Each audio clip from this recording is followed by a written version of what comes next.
All right, as the government shutdown continues, which we're all waiting for some movement there, thousands of federal employees and contractors are going without pay. However, the bills and everyday expenses, of course, they are not going away. Yeah, financial instructor Michael Masserant from the Retirement Education Foundation back with practical tips for anyone facing a sudden loss of income. And we talk about federal workers a lot, but there's a lot more people out there right now losing their jobs and coming away with nothing. Yeah, so the reality is that there are some economic uncertainties. There's AI that's really changing the landscape for employment. There are a lot of companies out there that they call it inoffensive things. They call it right-sizing. Amazon called it staying nimble when they're announcing these layoffs. But the reality is UPS is going through layoffs. GM went through layoffs. Amazon is going through layoffs.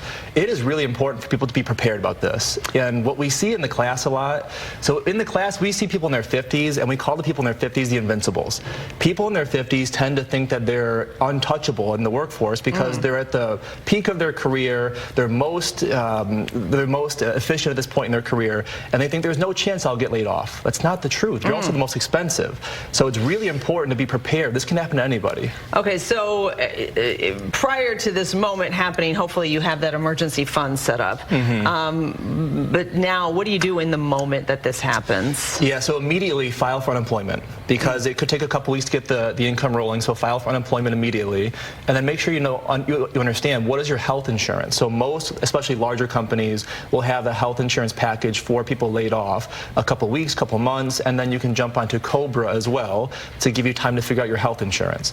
So once you've figured out your unemployment claim and your health insurance, now we've got to look at the budget and how much are we spending versus how much is coming in. That unemployment income is not going to cover the whole budget. So we have to start figuring out what needs to stay and what needs to get cut from the budget so that we can make those dollars stretch while we're unemployed and looking for the next job. Dina mentioned the emergency fund. You tell me, I would think most people don't have an emergency fund, and you've really got some hard choices to make at that point.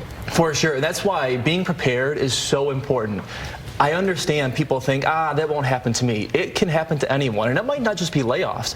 Only about 60% of people get to choose when they retire. 40% of people are either laid off, they have to leave their job for their own health concerns, or because they're caretaking for a loved one, a spouse or parents. So it's not just layoffs, but having that emergency fund built up for any of these things is really important. And you're right, Ryan. Unfortunately, roughly 40% of Americans don't have $1,000 set aside for an emergency fund, which is shocking but true. And that's, if you do have it, hopefully you do have the emergency fund, now's the time to start using it. If you're laid off and you need to keep paying the bills, that's what the emergency fund is there for. Don't hesitate to dip into it. But once we do get that job on the back end of all this, build that emergency fund back up again for the next time. What bills do you prioritize? I mean, do certain agencies give you a little more leniency? Yeah, so you should be contacting your credit card companies and explaining to them, look, I went through a job separation. The credit card companies will work with you on a payment plan to maybe slow down the payments and not let the interest build up quite as quickly. But making sure we're not missing payments is really important. Once you start missing payments, that'll impact your credit history, and that's hard to build back up. So being transparent with the lenders to explain to them what's going on, they will work with you. Final thing, Michael, how much of a wake-up call do you think moments like this in our history, whether it's a government shutdown and there's federal workers being laid off or not paid, or, as you mentioned, all the different corporations that are going through layoffs right now, if you are employed, how much of a wake-up call do you think this serves? I hope it's a huge wake-up call, and this is not, I'm not trying to be doom and gloom here, but it should be empowering. To have a plan and have a fallback option should make you feel empowered. Some people feel like, oh, Michael's being pessimistic. I'm not being pessimistic. Yes.